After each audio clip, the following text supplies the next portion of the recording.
오늘 이 말씀 증거의 시간을 통해서 여러분들의 마음이 좀 변해질 수 있었으면 좋겠습니다. 안 변하려고 그러십니까? 네. 여러분의 마음이 좀 변하는데 여러분의 마음이 어떻게 변하냐면 조금 부드럽게 변할 수 있기를 축복합니다. 우리나라 말로 짠하다는 얘기가 있습니다. 이게 아주 번역이 애매한 단어인데요. 짠하다는 게 성경에서는 긍휼히 여긴다 비슷한 것 같은데, 근데 긍휼이라는 게 사실 불쌍히 여긴다라는 뜻이 있지만 그 불쌍히 여기는 거하고는 조금 이게 뉘앙스가 달라요. 좀 더 전문적인 얘기로는 체휼이라는 게 있어요. 상대방의 입장이 이해가 되어지는 거고 그 아픔이나 그의 어떤 상실감이나 이런 게 나한테 느껴지는 거죠. 이게 우리가 보통 자식들을 보면서 많이 얻는 감정입니다. 애들이 얼마나 힘들지, 애들이 얼마나 그런 건지 그런 걸 우리가 겪어봤으니까 가끔 느껴질 때가 있어요. 그러면은 야단을 치고 싶다가도 에휴 너도 힘들겠다 그러면서 이제 부모님이 좀 진정을 하게 되죠. 이런 감정인데 하나님의 말씀을 듣고 그런 마음이 여러분에게 다시 일어날 수 있기를 주의 이름으로 축원합니다. 왜냐하면 주님이 주시는 마음이거든요. 주님이 가지시는 마음이고, 그래서 우리가 주의 말씀을 듣기 때문에 그 말씀을 들을 때 여러분의 마음이 주님의 마음과 이제 같아지는 은혜가 있으면 여러분에게 복이 올 것입니다. 좋은 일이 생길 것입니다. 은혜 받기를 바랍니다. 예수님의 오심 감사하고 다시 오실 주님을 기다리는 절기 세 번째 주간입니다. 지난주에는 평화에 관한 말씀을 증거했습니다. 여러분은 여러분이 계신 곳에서 평화를 만드는 사람으로 쓰임 받으셨는지 모르겠네요. 우리가 말씀을 준비하면서 첫 번째는 예수님의 오심 때문에 우리가 소망이 생겼다. 그리고 예수 믿는 사람은 소망을 가지고 살아야 되고 주는 사람이 되어야 한다. 또 하나, 예수님이 오심으로 우리가 평화를 누리게 됐다. 하나님과 우리가 평화롭게 됐고 그래서 우리가 서로를 또 평화롭게 해야 한다. 오늘 세 번째 주제는 사랑입니다. 기침하실 분들은 다 지금 하세요. 한꺼번에. 겨울이라 여러분들 감기 조심하십시오. 죄가 세상에 들어오면서 사람에게는 이제 나타난 변화가 뭐냐면 상실이에요. 뭔가를 잃어버린 거예요. 그리고 마음에 큰 구멍이 생겼는데 거기로 바람이 슝슝 지나가니까 마음이 안 좋습니다. 어떤 사람은 그런 걸 가지고 외롭다고 하고, 어떤 사람은 두렵다고 하고, 어떤 사람은 의미 없다 하고, 뭐 여러 가지로 표현이 됩니다만은, 그래서 외롭거나 두렵거나 의미 없는 걸 채워보려고 많이들 노력하시죠.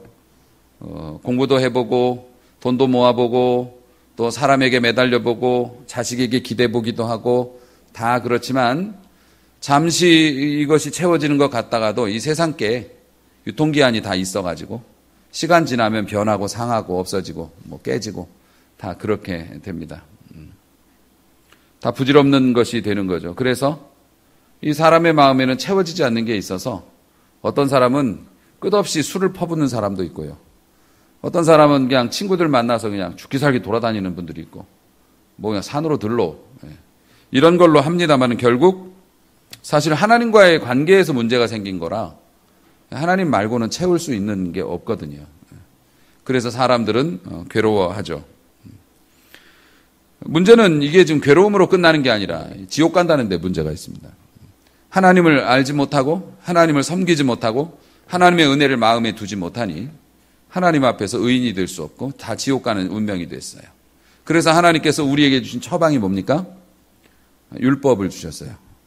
요거 하고 요런 건 하지 말고 내가 정해준 규칙을 따르면 나를 인정하는 걸로 내가 여겨서 구원을 내가 주겠다 하셨는데, 사실 율법이라고 하는 게 구원을 얻는 방법이기는 했지만 이게 우리에게는 멍해가 됐다고 표현을 해요.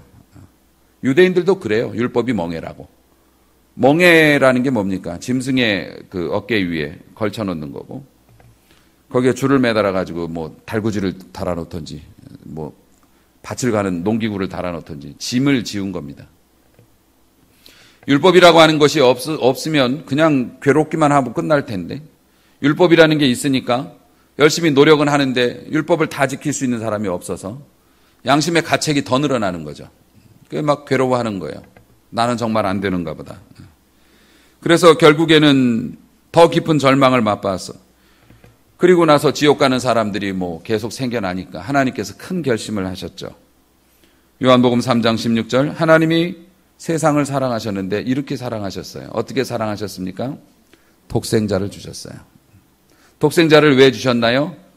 누구든지 간에 그를 믿으면 멸망치 않고 영생을 얻게 하려고. 아멘. 하나님께서 그렇게 마음을 가지셨어요. 우리를 사랑했는데 그 사랑의 표현이 뭡니까? 독생자를 주신 거고, 독생자가 오면 우리에게 어떻게 된다고요? 멸망하지 않고 영생을 얻어요. 그를 알고 그를 믿는 자는. 결국 예수님께서 이 세상에 오신 목적은 우리를 본래의 자리로 되돌려 놓으시려고, 범죄 이전에 하나님과 화목했던 자리, 그리고 하나님과 화해를 이루시기 위해서. 하나님과 우리 사이가 멀어진 것뿐만 아니라 심지어는 원수라고 표현해요. 하나님과 우리 사이가 원수가 됐어요. 원수가. 원수는 살려둘 수가 없죠. 하나님께서도 마찬가지셨어요. 그런데 주께서 그 보혈을 흘려주심으로 하나님과 우리 사이에 막힌 담을 헐고 우리는 하나님께 품에 안길 수 있는 성소에 들어갈 담력을 얻게 됐어요. 아멘.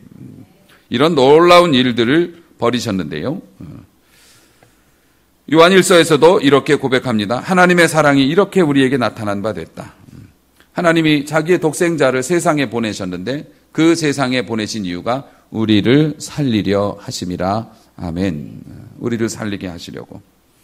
이 사랑을 우리가 지금도 받고 있어요. 여러분이 그러한 사랑을 받고 있다는 것을 느끼고 고백하는 게 믿음입니다. 구원이고요. 여러분이 그거를 고백하면 이제 구원받는 사람이 이렇다는 거예요.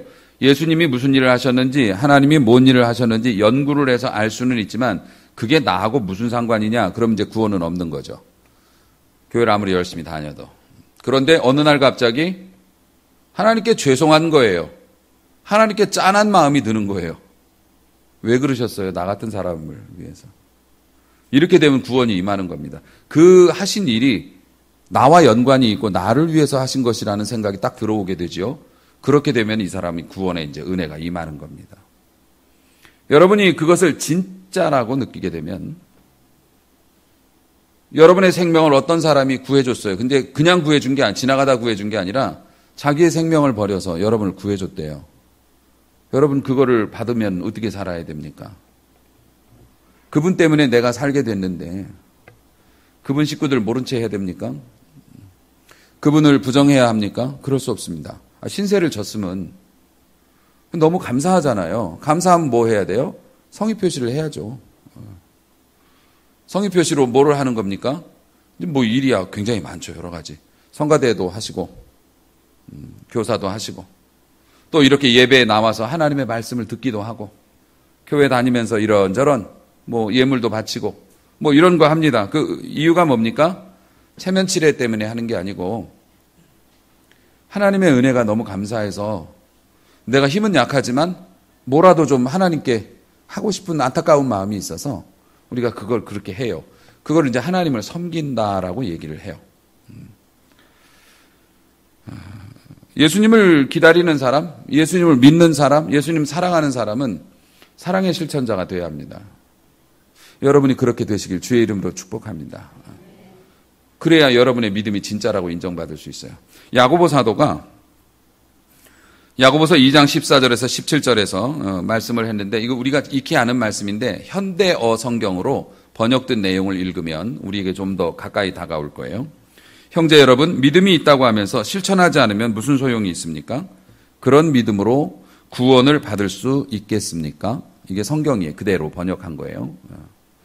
다시 말해요. 믿음이 있다고 하면서 실천하지 않으면 그 믿음이 여러분을 구원할 수 있을까요? 없다는 얘기입니다. 여러분, 믿음이라는 게 뭐라고요?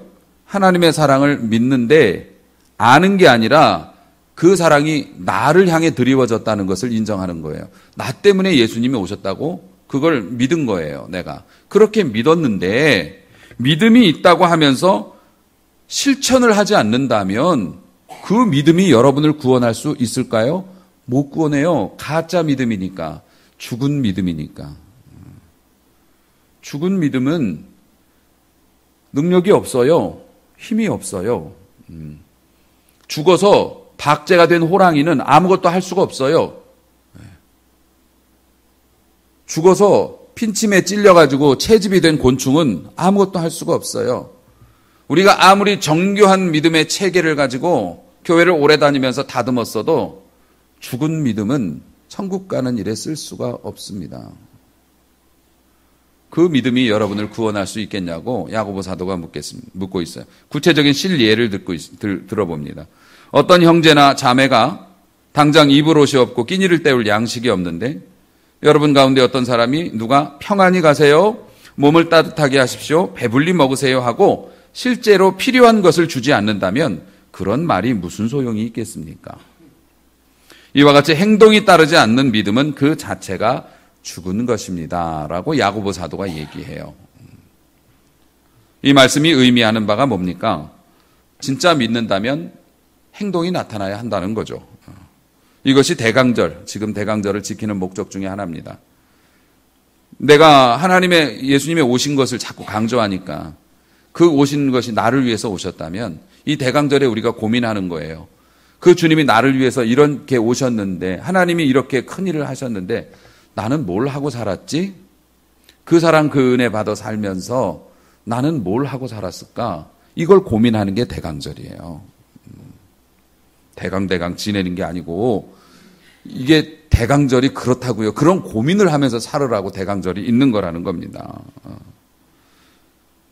사랑하는 성도 여러분, 주님이 이 땅에 오신 이유가 뭐 때문에 이 땅에 오셨다고요? 우리를 구원하러 오셨지만 사랑 때문에 아들을 보내시고 사랑 때문에 이 땅에 오셨어요. 사실 아들을 보냈다고 표현되어 있지만 성부, 성자, 성령이 한 분이시기 때문에 하나님이 자신이 오신 거예요. 사랑하는 성도 여러분, 그래서 우리도 이 대강절에 내가 사랑을 실천하고 있는지를 고민해 봐야 된다는 겁니다. 사랑의 질이 달라지면 인생의 질이 달라집니다.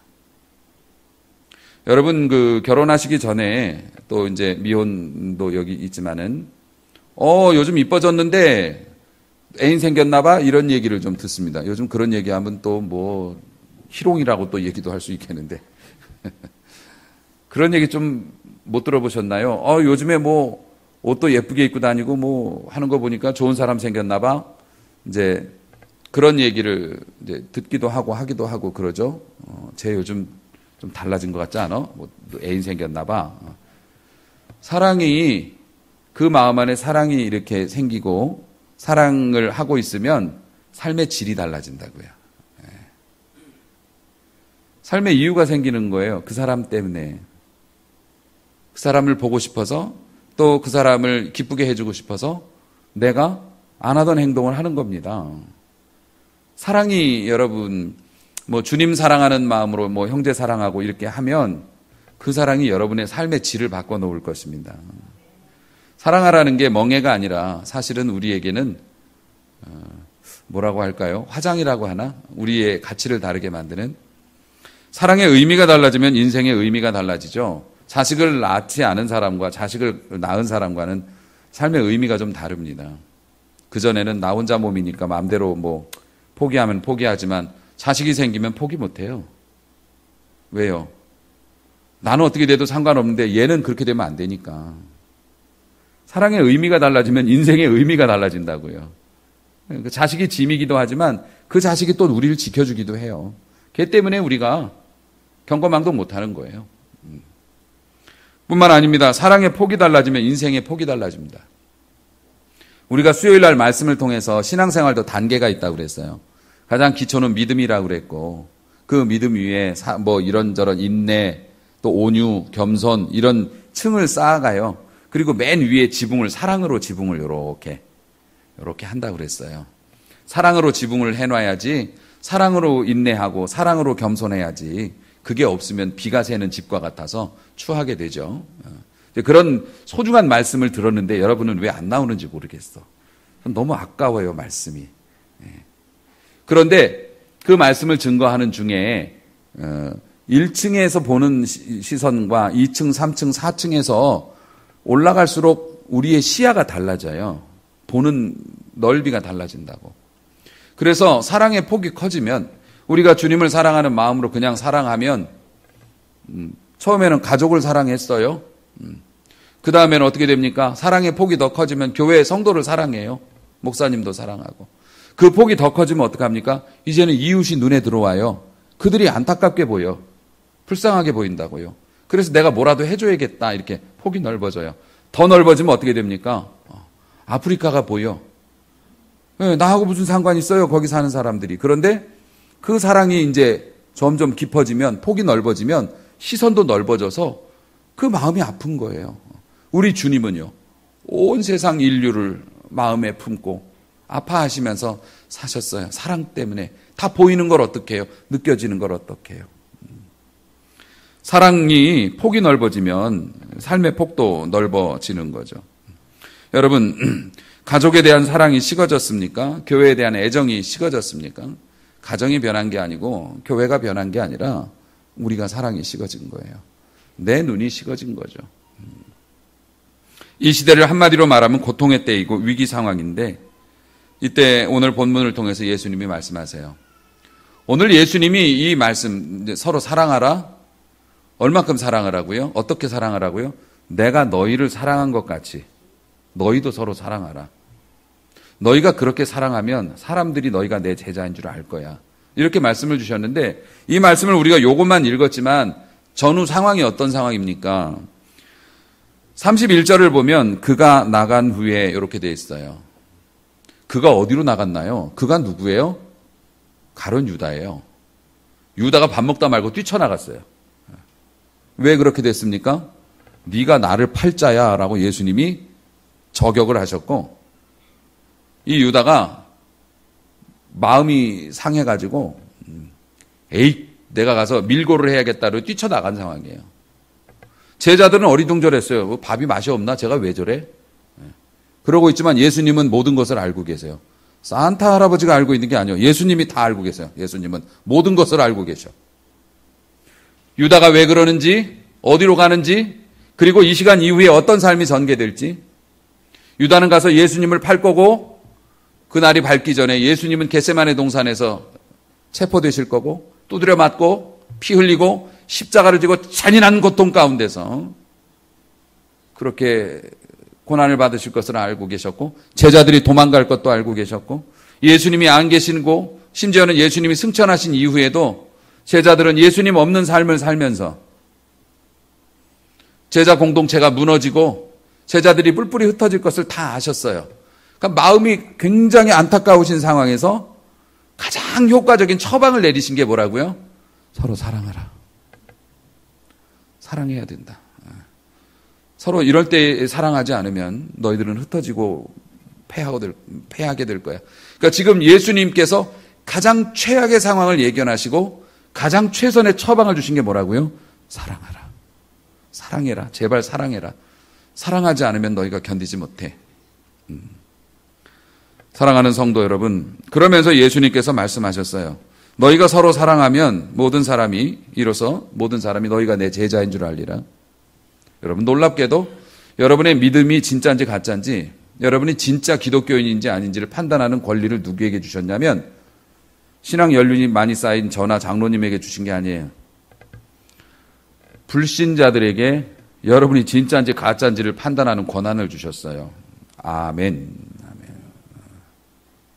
불신자들은 신앙 지식이 없어요.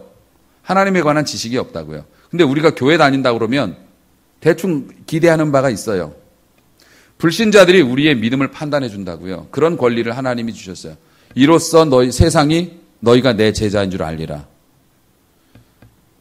불신자들에게 물어보면 돼요. 저 사람 예수 믿는다는데 진짜 같아요? 가짜 같아요? 그가 가짜라고 말하면 그 믿음 가짜인 거예요. 거의 틀림이 없어요.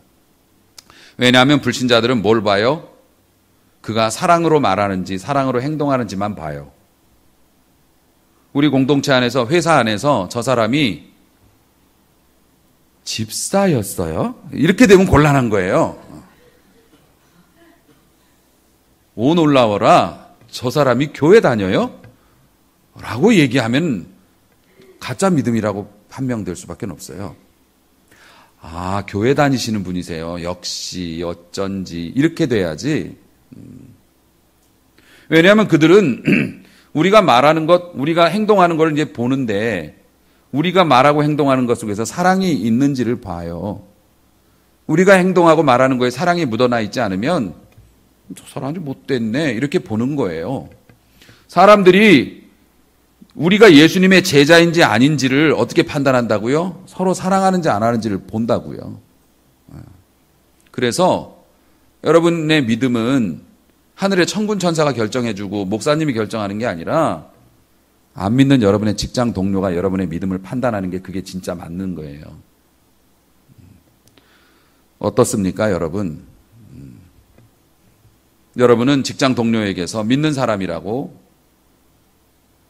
판단을 받을 수 있겠습니까? 만약에 자신이 없으면 더 사랑하시길 주의 이름으로 축원합니다. 천국 가야 될 거 아닙니까? 자, 우리가 그래서 실천을 해야 되는데 또 재미있는 말씀이 있습니다. 우리가 사랑을 실천하는데 누구를 먼저 사랑할 거냐? 예수님께서 뭐라고 말씀하셨다고요? 너희가 어떻게 사랑하라? 서로 사랑하라. 그 서로가 누구예요? 권사님 진짜 용기 내어 말씀하셨는데 틀리셨습니다. 뭐 이유도 있지만은요, 서로라는 게 지금 누구에게 주신 거예요? 여기서 지금 예수님이 그날 누구에게 말씀하신 거예요? 제자들에게 말씀하셨어요. 서로 사랑하라면 누구끼리 사랑하라는 거예요? 니들끼리 사랑하라는 거예요. 그 제자가 지금 누구예요? 여러분들이에요. 예수님께서 사랑을 말씀하실 때 교인들끼리 먼저 사랑하라고 하세요. 이상하다. 아니, 가난한 사람, 멀리 있는 사람, 이렇게 아프리카 사람 사랑해야지. 어떻게 교인들끼리만 뭐 사랑합니까? 교인들끼리 너무 그런 거 아니에요? 교회에서 자기들끼리. 근데 여러분, 갈라디아서 6장 10절에 보면 우리는 기회가 있는 대로 모든 이에게 착한 일을 해야 되는데 더욱 믿음의 가정들에게 할지니라. 아멘. 그 이유가 뭡니까? 우리끼리 서로 싸우면서 무슨 전도를 해요. 우리끼리도 사랑을 못하면서 교인도 아닌 사람을 어떻게 사랑합니까? 가족끼리 서로 불화한데, 가정이 서로 엄마 아빠가 싸우고 난리인데 형제들한테 자식들한테 사이좋게 지내? 그럼 엄마 아빠나 싸우지 마세요. 이렇게 되는 거 아닙니까? 서로 사랑을 이루시기를 주의 이름으로 축원합니다. 사랑하는 성도 여러분, 우리가 성도들끼리의 사랑도 이루지 못하면서 밖에 나가서 예수 그리스도의 사랑을 말한다는 것 자체가 우습죠. 그러므로 우리가 교회 안에서 서로를 사랑하는데 어떻게 사랑한다고 했어요? 야고보 사도가 가르쳐줬잖아요. 서로의 필요를 채워주는 것. 말로만 사랑하지 말라고요. 배고프시다고요? 돈이 없으시다고요? 알면서도 가서 맛있는 거 사드세요. 이번에 갈비탕집 맛있는 거 생겼어요. 그러면서도 아무 말도 안 하고 안녕히 가세요 하면 형제 사랑이 아닌 거예요.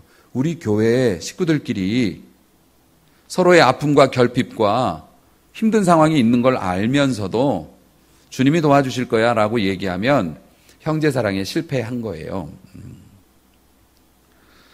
사랑하는 성도 여러분, 그뿐만이 아닙니다. 우리가 사랑을 실천해야 될 것 중에 또 하나가 화해입니다. 화해. 사랑은 안 하면 나쁜 것 같은데 화해는 안 시키면 그렇게 나쁜 것 같아 보이질 않아요. 서로 싸우고 있는데 내가 주변에 지나가게 됐어요. 근데 요즘엔 또 함부로 껴들어서도 안 되지만 그게 뭐 치고받고 싸우는 게 아니라 교회나 가정이나 뭐 우리 형제들끼리나 뭐 어떤 갈등이 있는데 우리가 중간 입장에 있으면 적극적으로 화해자의 노릇을 하라는 겁니다. 그 화해자의 노릇을 하는 것 중에 제일 첫 번째가 뭐냐면 우리는 하나님과 화해가 됐어요. 믿음이 있으니까. 근데 내 자식은 하나님과 화해가 안 됐다고 하지. 우리 부모님은 하나님과 화해가 안 됐어요. 그래서 갈등이 생겼어요. 우리가 형제들끼리 뭐 재산 문제나 아니면은 뭐 감정 싸움 갖고 싸우는 거는 사실 말리기가 어렵습니다. 끼어들기도 좀 힘들고. 하지만 그것도 책임이 있어요. 우리는 어쨌든 평화의 중재자로서의 노력을 내려놓으면 안 돼요. 포기하면 안 돼요. 저러다 죽으라 그래. 아니요. 그러면 안 돼요. 기독교인은 해야 돼요. 끝까지 참견하고 해야 돼요. 저도 여러분들이 잘못되는 게 다 저 탓인 것 같아서 목사님 트리플 A라서 그래요. 아니 그래서가 아니고 그냥 제가 좀 더 여러분에게 좋은 말씀을 증거하고 잘 가르쳤으면 좋지 않았을까? 여러분이 그렇게 시험 들지 않았을 텐데 그렇게 방황하지 않았을 텐데 하면서 고민하다가도 아이고 내가 무슨 뭐 성도들의 인생을 어떻게 책임져 하고 포기할까 하다가도 포기가 안 돼요. 그래야 되는 게 맞잖아요. 여러분 사랑하니까 포기가 안 돼.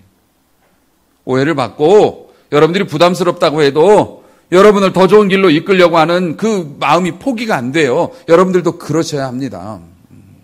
특별히 영적인 문제에 있어서 화해는 너무나 중요한 겁니다. 여러분 생각해 보세요. 여러분의 자식이 차에 치여가지고서 지금 뭐 숨이 꼴딱꼴딱해요. 여러분 그냥 있겠냐고요. 미쳐서 날뛰지. 어떡할 거냐고. 모든 사람은 다 죽는 것은 한 번 정하신 운명이고 다 그런 날이 온다면서 우리 부모님 사실 날이 얼마 안 남았는데 하나님을 알지도 못해. 그런데 몇 번 교회 가자고 얘기했는데 부모님이 나한테 퉁명스럽게 얘기했다고 아유 뭐 그렇게 살다 가시는 거지. 이게 어떻게 믿음이 있다고 말을 할 수 있겠냐 말이에요. 디모데전서 5장 8절을 보면 누구든지 자기 친족, 가족, 특히 자기 가족을 돌보지 아니하면 믿음을 배반한 자요 불신자보다 더 악한 자니라. 아멘 한 번씩 하시고 아멘. 예. 가족을 돌보라고 그랬어요. 쌀을 사다 주는 것만이 가족을 돌보는 것이 아니라 그들이 하나님과 화해하고 천국 갈 수 있게 우리가 사랑으로 대해주는 거예요. 그게 가족을 돌보는 거예요. 내가 믿는다고 하면서 교회에서 에헴 하면서 직분받고 하나님 앞에서 믿음 생활한다고 호화롭게 자랑하면서 내 자식이 어디 가서 뭘 하는지 믿음 생활 하는지 안 하는지 몇 번 얘기해 봤는데 효과가 없었다고 내려놓는 것은 믿는 자의 모습이 아니라는 겁니다. 가족을 사랑한다면 끔찍이 아낀다면 화해시켜야 돼요. 누구와? 하나님과. 구원시켜야 됩니다. 포기하지 마시라고요. 목사님 20년 30년 자식을 위해서 기도했는데도 아직도 교회 안 나가요. 죽을 때까지 기도해야 돼요. 어거스틴의 어머니 모니카가 자식을 위해서 1, 2년 기도한 게 아닙니다. 20년 이상을 기도했어요. 어떤 분들은 돌아가시고 나서 회개하는 경우도 있죠. 어쨌든 우리는 화해를 이루기 위해 특별히 영적인 화해를 이루는 일에 접으시면 안 됩니다. 마음 접지 마세요. 끝까지 미련 가지시기를 주의 이름으로 축원합니다. 가족이니까. 가족을 돌보지 않는 자는 믿음을 저버린 자고 믿음을 배신한 자고 불신자보다 더 나쁜 사람이에요. 불신자는 모르니까 그러지만 우리는 알면서 자기는 구원의 은혜 누리면서 왜 가족들 안 챙겨요? 영적인 화해를 이루는 귀한 사명 잘 감당하시길 주의 이름으로 축원합니다. 아유 목사님 여러 번 해봤는데 애가 말을 안 들어요. 말을 안 들어도 기도하세요. 하나님 얘가 말을 안 들어요 그래요. 저한테 말을 안 듣는다고 그러지 마시고 하나님께 말을 안 들어요라고 얘기하면 여러분의 아픈 마음을 우리 하나님께서 짠하게 여기시고 그 아들의 마음을 가서 바꿔놓으십니다. 하나님 찾게 만들어주셔요. 사랑하는 성도 여러분, 그러므로 우리 교회가 만약에 지금 위기라면 그 위기를 어떻게 넘어갈 수 있을까요? 재정적인 위기니까 헌금 많이 하시는 분이 우리 교회에 오도록 이렇게 하면 되지 않을까요? 아니면 우리가 헌금을 조금씩 더 하면 되지 않을까요? 땡이에요. 틀렸어요. 우리가 서로 싸우지 않으면 되지 않을까요? 땡이라고요. 내가 사랑이 회복되면 다 돼요. 내가 하나님 사랑하는데 교회는 싫어요는 있을 수가 없다니까요. 내가 내 아내를 끔찍히 사랑하면 처갓집도 사랑할 수밖에 없어요. 그렇듯이 우리가 하나님 사랑하는 마음, 형제 사랑하는 마음 회복되면 교회는 하나님께서 지켜주셔요. 그것도 누구를 통해서? 어디 미지에 돈 많은 사람을 통해서가 아니라 우리를 통해서. 우리 교회가 만약에 재정이 부족하면 여러분이 돈 많이 벌게 하나님이 도와주실 거예요. 여러분이 교회를 사랑하는 마음만 있다면. 가정이 너무 힘들고 답이 안 보이나요?